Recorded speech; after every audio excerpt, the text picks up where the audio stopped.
श्री शिवाय नमस्तुभ्यम। हर हर महादेव। 23 फरवरी 2026 फाल्गुन माह के सोमवार का दिन है। गुरुजी पंडित प्रदीप मिश्रा जी के बताए कुछ ऐसे उपाय जो कि सोमवार के दिन अगर आप करते हैं, जिस उद्देश्य को मन में रखते हुए आप वह उपाय कर रहे हैं, जिस लिए वह उपाय किया जाता है, वह उद्देश्य, वह कार्य, वह आपका मनोरथ निश्चित पूर्ण हो जाता है। गुरुजी पंडित प्रदीप मिश्रा जी के बताए ऐसे ही 11 उपाय हम आपको इस वीडियो में करके बताने वाले हैं, इसलिए वीडियो को अंत तक देखें ताकि कोई भी उपयोगी जानकारी आपसे न छूटे।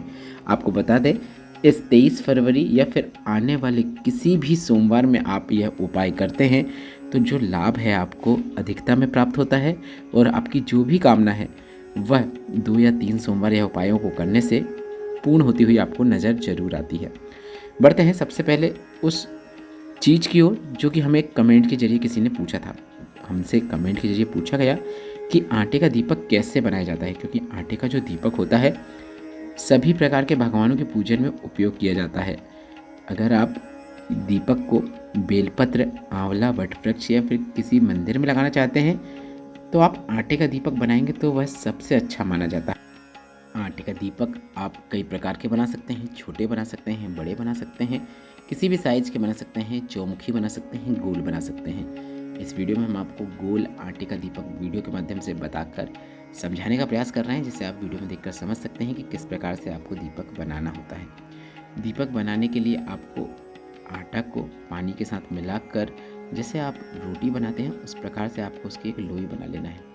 लोई बनाने के बाद आप वीडियो के माध्यम से देख सकते हैं कि सबसे पहले आपको गोल करना है, उसे चपटा करना है। इसके बाद दिए की आकृति आपको गोल घुमा घुमा कर देखना है। गोल घुमा घुमा कर आपको दिए की आकृति देना है। इस प्रकार से आपका दीपक तैयार होगा। जितनी गहराई चाहते हैं, जितना बड़ा चाहते हैं, वह आपके अनुसार कर सकते हैं जैसा आप चाहते हैं। तो आप देख सकते हैं वीडियो में हमने जो दीपक बनाया है, आटे का दीपक है, काफ़ी सुंदर दीपक है। इसे हम किसी भी भगवान के पूजन में लगा सकते हैं या फिर किसी भी वृक्ष के नीचे इसके अंदर घी या तेल रखकर, बाती रखकर प्रज्वलित कर सकते हैं। अब हम आपको ले चलते हैं गुरुजी पंडित प्रदीप मिश्रा जी के बताए ऐसे उपायों की ओर जो कि आप इस सोमवार के दिन जरूर कीजिएगा।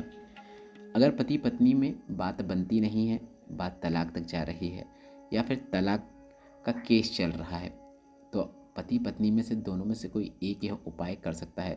काफ़ी सरल और आसान उपाय है। इस उपाय को करने के लिए आप पति पत्नी में से कोई एक भी उपाय करेगा तो लाभ दोनों को होगा प्राप्त और उनका रिश्ता बच जाएगा। पर गुरुजी ने पहले भी कहा है कि आपको अपने व्यवहार में मधुरता लानी होगी, थोड़ा आपको भी समझना होगा। अगर इस प्रकार से आप यह उपाय करते हैं तो लाभ जरूर देखने को मिलेगा। आपको एक कच्चा सूत आता है, जिसे हम आटी भी कहते हैं। आटी या कच्चा सूत लेकर भोलेनाथ के मंदिर में जाना है और भोलेनाथ के मंदिर में जाने के बाद नंदी भगवान जहाँ पर बैठे होते हैं वहाँ से भोलेनाथ का जो शिवलिंग रहता है उसके बीच उस आटी को आपको रख देना है। बांधने की आवश्यकता नहीं है, सिर्फ रख ही देंगे, स्पर्श करा देंगे दोनों स्थानों पे तो भी पर्याप्त है, जैसा आप वीडियो में देखकर समझ सकते हैं। आटी का स्पर्श दोनों जगह हो, इस बात का आपको ध्यान रखना है। नंदी भगवान का जो उठा हुआ पाँव होता है, आटी का स्पर्श वहाँ हो और इसके बाद भोलेनाथ के शिवलिंग पर आटी का स्पर्श हो। जैसा आप वीडियो में देखकर समझ रहे हैं इसी प्रकार से आपको उपाय करना है, इस बात का आपको ध्यान रखना है।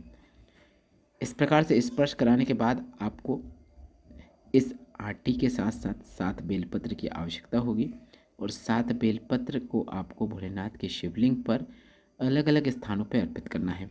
एक बेलपत्र को आप शिवलिंग के ऊपर अर्पित कर सकते हैं, दूसरी बेलपत्र को आप शिवलिंग में माता अशोक सुंदरी के स्थान पर अर्पित कर सकते हैं, चौथी बेलपत्र को शिवलिंग का कटीय भाग, ऐसे मतलब शिवलिंग के चारों तरफ आप बेलपत्र अर्पित कर दें। ऐसा कोई भी स्थान ना छोड़ें जहाँ पर बेलपत्र अर्पित ना हो।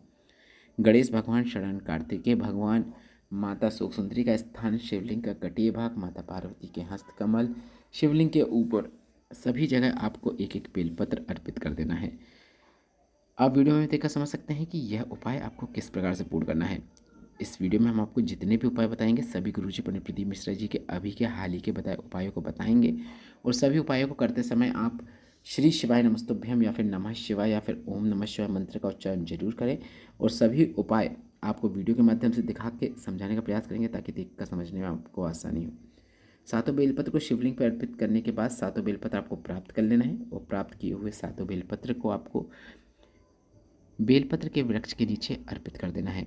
और जो आंटी है उसे भी प्राप्त कर लेना है, अपने हाथ में प्राप्त करना है और उसी बेलपत्र के वृक्ष की आपको 7 परिक्रमा करना है। हम इस बेलपत्र के वृक्ष की परिक्रमा नहीं कर सकते थे क्योंकि सामने शिवलिंग रखा है, आपके में नहीं है, तो आप गोल घूम के कर सकते हैं। हम इसलिए अपने स्थान पर गोल घूम के आंशिक परिक्रमा कर रहे हैं क्योंकि हम वृक्ष की परिक्रमा नहीं ले सकते थे। तो आप 7 परिक्रमा जो करेंगे, आप भी अपनी स्थिति को देखते हुए 7 परिक्रमा कर सकते हैं। अपने हाथ में आपको जो आटी ली है, जो मूली के अलावा लिया है, उसे लेने के बाद आपको अपने रिश्ते की भगवान से प्रार्थना करना है कि हमारा रिश्ता टूट रहा है, भगवान आपको ही संभालना है। इसके बाद इसे आपको अपने हाथ में बांध लेना है, बस इतना ही करना है। तलाक होगा नहीं, यह निश्चितता है। रिश्ता कायम रहेगा और आपस में प्रेम और मधुरता से आप रहना शुरू कर देंगे। बढ़ते हैं अगले विशेष उपाय की ओर, जो कि एक दूर्वा, एक कनेर का पुष्प और एक बेलपत्र से संबंधित है। काफ़ी सरल और आसान उपाय है। सबसे पहले आपको कनेर के पुष्प को शिवलिंग के ऊपर अर्पित करना है, उसके बाद एक बेलपत्र को शिवलिंग के ऊपर अर्पित करना है, इसके बाद आपको एक कनेर के पुष्प को शिवलिंग के ऊपर अर्पित करना है। इसके बाद श्री शिवाय नमस्तुभ्यम बोलते हुए, नमः शिवाय बोलते हुए, ओम नमः शिवाय बोलते हुए आपकी जो भी मनोकामना है वह मनोकामना आपको देवाधिदेव महादेव से कर लेना है।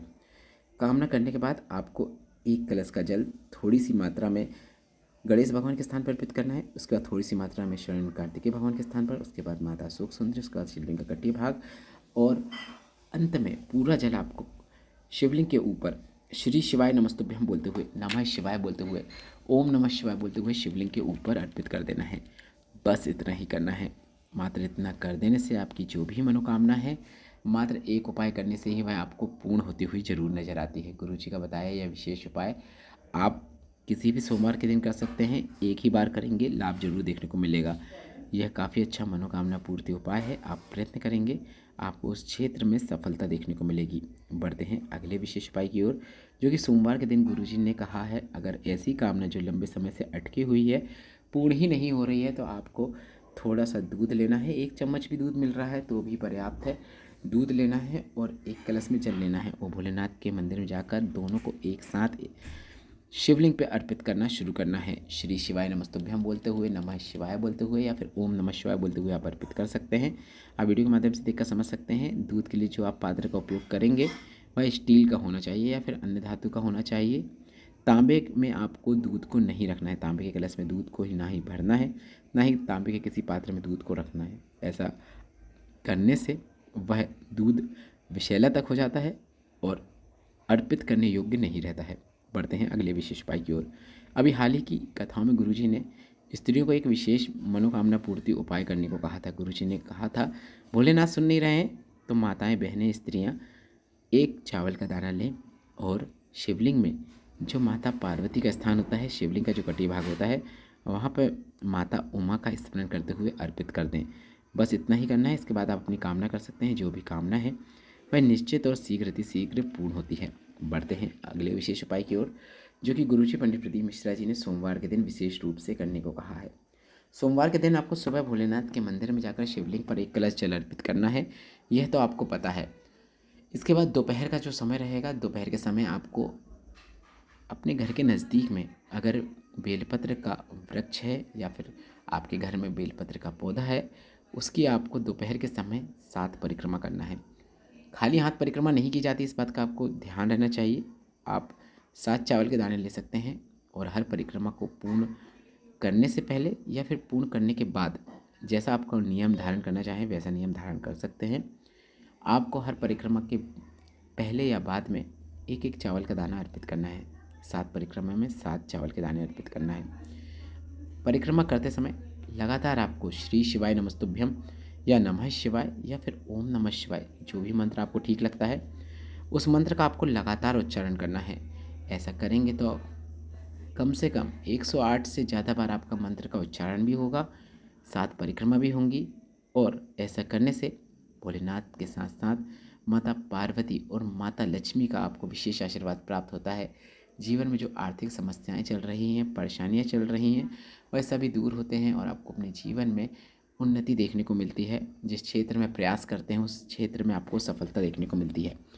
बढ़ते हैं अगले विशेष उपाय की ओर। गुरुजी पंडित प्रदीप मिश्रा जी ने सोमवार के दिन एक सरल और आसान उपाय करने को कहा है। गुरुजी ने कहा, सोमवार के दिन जो भी बेलपत्र के वृक्ष के नीचे जाकर एक कलश जल बेलपत्र के वृक्ष की जड़ में अर्पित करता है। उसकी जो भी मनोकामना होती है भोलेनाथ उसे तो पूरा करते ही हैं, साथ ही साथ माता लक्ष्मी को भी कहते हैं कि इसने सोमवार के दिन बेलपत्र के वृक्ष के नीचे जल अर्पित किया है या की है तो तुम्हें इसका कलश खाली इसके घर नहीं जाने देना है। तुम्हें इसके कलश में बैठकर इसके घर जाना है और इसके घर को धन्य धान से परिपूर्ण कर देना है। भोलेनाथ की ऐसी बात सुनकर माता लक्ष्मी ने हाँ कहा था और आपको भी यह सरल और आसान उपाय करना है। कुछ नहीं करना, बस आपको प्रत्येक सोमवार का एक नियम धारण कर लेना है कि मैं कुछ नहीं कर पा रही हूँ, ना मंदिर जा पा रही हूँ, ना कोई उपाय कर पा रही हूँ। बस सोमवार के दिन जाकर आपको बेलपत्र के वृक्ष के नीचे जाकर एक कलश जल बेलपत्र के वृक्ष की जड़ में श्री शिवाय नमस्तुभ्यम बोलते हुए या फिर काशी विश्वनाथ का नाम लेते हुए या महाकालेश्वर का नाम लेते हुए या फिर नमः शिवाय, ओम नमः शिवाय, मतलब भगवान का किसी भी नाम जाप का उपयोग करते हुए या फिर मंत्र जाप का उपयोग करते हुए आपको बेलपत्र के वृक्ष के नीचे अर्पित कर देना है। बस इतना ही करना है। आप चाहो तो वहीं पर बैठकर 108 बार श्री शिवाय नमस्तुभ्यम मंत्र का जाप कर सकते हैं। लाभ जरूर देखने को मिलेगा। जो भी कामना है, जो भी मनोरथ है, चाहे वह धन प्राप्ति का हो, लक्ष्मी प्राप्ति का हो, कर्ज मुक्ति का हो, व्यापार वृद्धि का हो, नौकरी प्राप्ति का हो, शीघ्र विवाह का, इस उपाय को करने से वह शीघ्र पूर्ण हो जाता है और आपको लाभ जरूर देखने को मिलता है। यह विशेष उपाय आप प्रत्येक सोमवार करें। जितने सोमवार करेंगे लाभ होता जाएगा तो आप आगे भी बढ़ा सकते हैं। मात्र यह एक नियम घर का एक सदस्य भी धारण करता है तो लाभ उसके घर के सभी सदस्यों को प्राप्त होता है। इसलिए आप अपने घर के बच्चों के लिए, अपने पति के लिए यह सरल और आसान उपाय जरूर करें। आप वृक्ष के नीचे की मिट्टी को अपने माथे में लगा लें या फिर घर में ले जाकर उसे अपने घर में थोड़ा सा छिड़काव कर दें। यह रज बहुत ही महत्वपूर्ण होती है। इसका लगाया हुआ तिलक लगाकर अगर आप कहीं पर भी जाते हैं तो आपको उस क्षेत्र में सफलता देखने को मिलती है। बढ़ते हैं अगले विशेष उपाय की ओर। यह एक ऐसा उपाय है जो गुरुजी ने प्रत्येक सोमवार को करने को कहा है, जिसे आपको अपने घर पर ही करना होता है। माता लक्ष्मी के साक्षी में यह उपाय किया जाता है, इसलिए इस उपाय को करते समय माता लक्ष्मी का स्मरण जरूर करें। आप यह उपाय सोमवार के दिन भी कर सकते हैं, शुक्रवार के दिन भी कर सकते हैं। इस उपाय को करने के लिए आपको थोड़े से मधु की आवश्यकता होगी। मधु मतलब शहद है।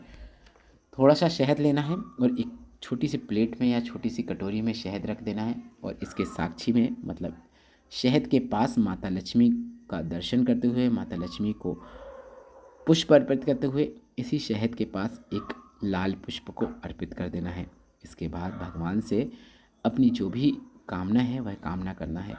माता लक्ष्मी का नाम स्मरण कर सकते हैं और मात्र इतना ही करना है। इसके बाद अगला दिन जो होगा, सोमवार के दिन उपाय करेंगे तो मंगलवार के दिन, शुक्रवार के दिन उपाय करेंगे तो शनिवार के दिन, मतलब अगले दिन आपको इस शहद का और इस पुष्प का विसर्जन कर देना है। पुष्प में ही पूरी शहद लगा लें अगले दिन और उस पुष्प को ले जाकर किसी नदी, तालाब या बावड़ी में विसर्जित कर सकते हैं। अगर ऐसा नहीं है तो आप अपने घर में किसी गमले में भी उसका विसर्जन कर सकते हैं। बस इतना ही करना होता है। काफ़ी सरल और आसान उपाय है।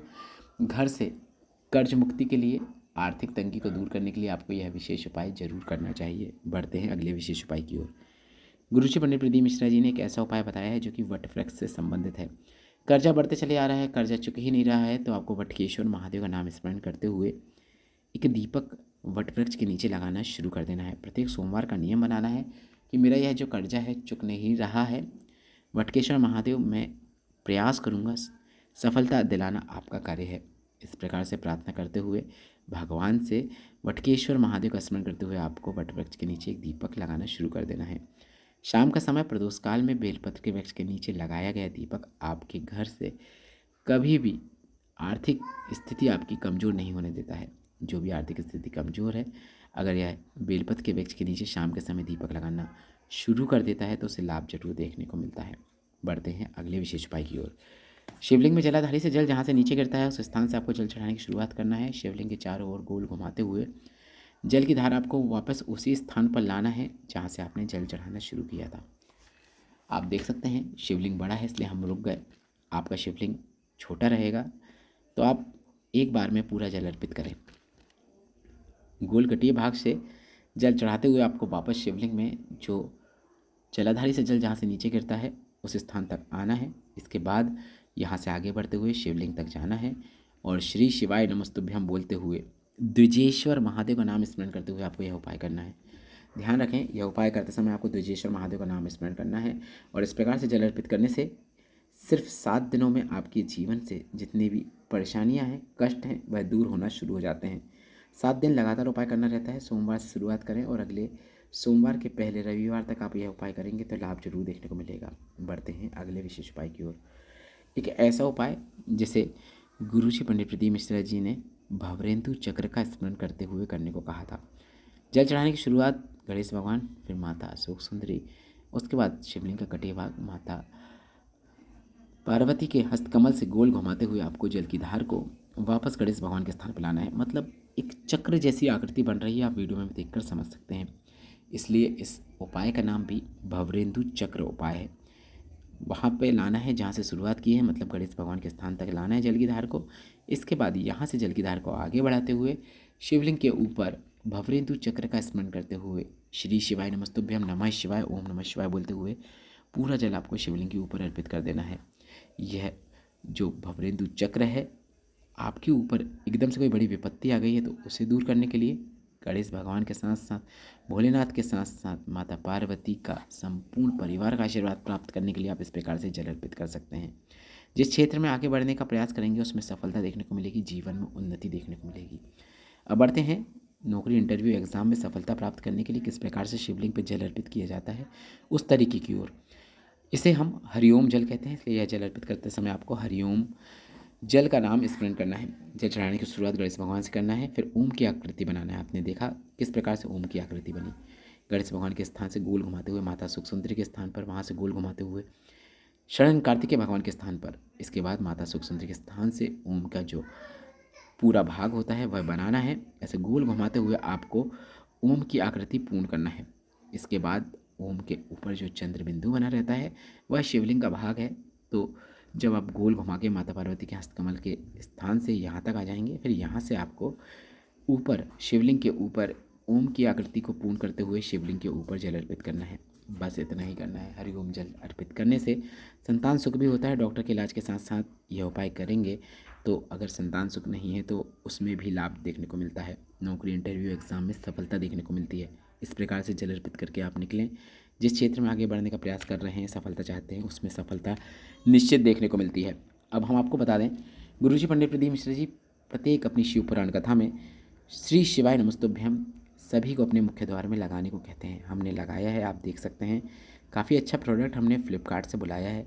अगर आप जैसा आपकी स्क्रीन पर दिख रहा है ऐसा ही प्रोडक्ट बुलवा कर अपने घर के दरवाजे में या फिर मुख्य द्वार के ऊपर लगवाना चाहते हैं तो लगवा सकते हैं। हमने 140 से 150 रुपये का होगा, जिसमें 2 आ गए थे, तो 150 रुपये में 2 प्रोडक्ट आपको मिलेंगे जिसे आप लगाएं और अपने घर में लगाने के बाद आप एक अलग ही पॉजिटिविटी देखने को मिलेगी आपको।